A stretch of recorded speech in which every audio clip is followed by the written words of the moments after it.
Hello friends, welcome to my channel. இன்னைக்கு நம்ம இந்த வீடியோவில் எந்த படத்தோட ரிவ்யூ பார்க்க போகிறோம்னா, கோபிச்சந்த் நடித்து தெலுங்கில் ரிலீஸ் ஆன பீமா இந்த படத்தோட ரிவ்யூ தான் பார்க்க போகிறோம். இந்த படத்தோட கதையை பற்றி பார்த்தோம்னா, ஹீரோ கோபிச்சந்த் வந்து ஒரு போலீஸ் ஆஃபீஸராக இருக்கார்.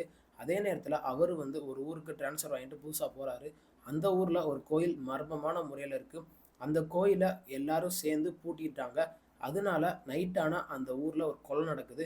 இதெல்லாம் யார் பண்ணுறாங்க அப்படின்னு அந்த ஊரில் இருக்க மக்கள் யாருக்குமே தெரியலை.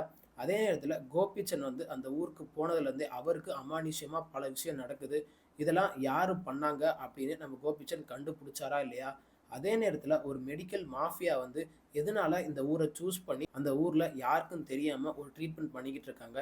இந்த ட்ரீட்மெண்ட்டில் அவங்க எந்தெந்த விதத்தில் யாரெல்லாம் யூஸ் பண்ணுறாங்க அப்படின்னு நம்ம கோபிச்சந்த் கடைசியில் எப்படி கண்டுபிடிச்சாரு? கடைசியில் அந்த ஊரில் இருக்கிற மர்மத்தெல்லாம் கோபிச்சந்த் கண்டுபிடிச்சாரா இல்லையா? இதுதான் இந்த படத்தோட மொத்த கதையே. இந்த படத்தோட பாசிட்டிவ்னு பார்த்தோம்னா, இந்த படத்தில் நடித்த எல்லா ஆக்டருமே அவங்களோட ஆக்டிங்கை சூப்பராக பண்ணி கொடுத்துருக்காங்க. முக்கியமாக கோபிச்சந்த் அவரோட ஆக்டிங்கை வேற லெவலில் பண்ணி கொடுத்துருக்காரு. படத்தில் காமெடிலாம் ஓரளவுக்கு நல்லாவே ஒர்க் அவுட் ஆயிருக்கு. எதுக்குன்னா ஃபர்ஸ்ட் ஹாஃபில் அந்த போலீஸ் ஸ்டேஷனில் வச்சு சில சம்பவம்லாம் பண்ணுவாங்க. அதெல்லாம் காட்டின விதம் உண்மையிலேயே நல்லா இருந்துச்சு. அதே மாதிரி டேரக்டர் ஃபர்ஸ்ட் ஹாஃபாக இருக்கட்டும், செகண்ட் ஹாஃபாக இருக்கட்டும், கதையில் எந்த இடத்துலையுமே லேக்னு ஃபீல் பண்ணாத மாதிரி கொண்டு போயிருப்பார். ஆனால் செகண்ட் ஹாஃபில் கொஞ்சம் சீன்லாம் என்னடா அது சம்மந்தமே இல்லாமல் என்னென்னத்தையோ காட்டிகிட்டு இருக்காரே அப்படின்னு நமக்கு பார்க்கும்போது தோணும். அதே மாதிரியே அவரோட ஃப்ளாஷ்பேக்கை எடுத்து காட்டுற அந்த சீனாக இருக்கட்டும், அதெல்லாம் ரொம்ப சூப்பராக காமிச்சிருக்கார் டேரக்டர். படத்தில் நம்ம ஹீரோவை டபுள் ஆக்டாக காமிச்சிருக்காரு. கடைசியில் அதுவும் ஒரு சஸ்பெண்ட் மாதிரி வச்சு தான் படத்தை முடிச்சிருப்பார் டேரக்டர். கடைசி கிளைமேக்ஸ் வந்து உண்மையிலேயே நம்ம எதிர்பார்க்காத மாதிரி ஒரு ட்விஸ்டோட தான் படத்தை வச்சு முடிச்சிருப்பாரு.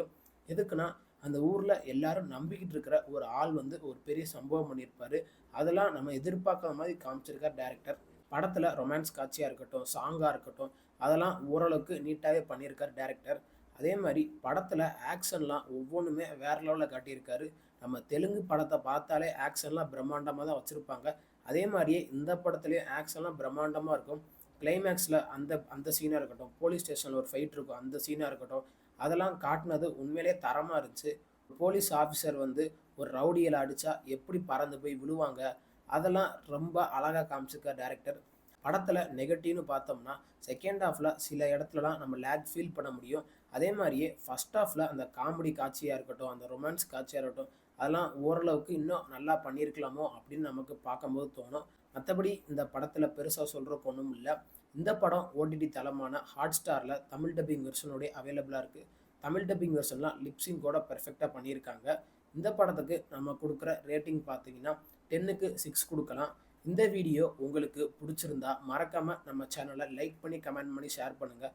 மறக்காமல் நம்ம சேனலை சப்ஸ்கிரைப் பண்ணி பக்கத்தில் இருக்க பெல் பட்டனை கிளிக் பண்ணி விட்ருங்க. தேங்க்யூ ஃபார் வாட்சிங் திஸ் வீடியோ.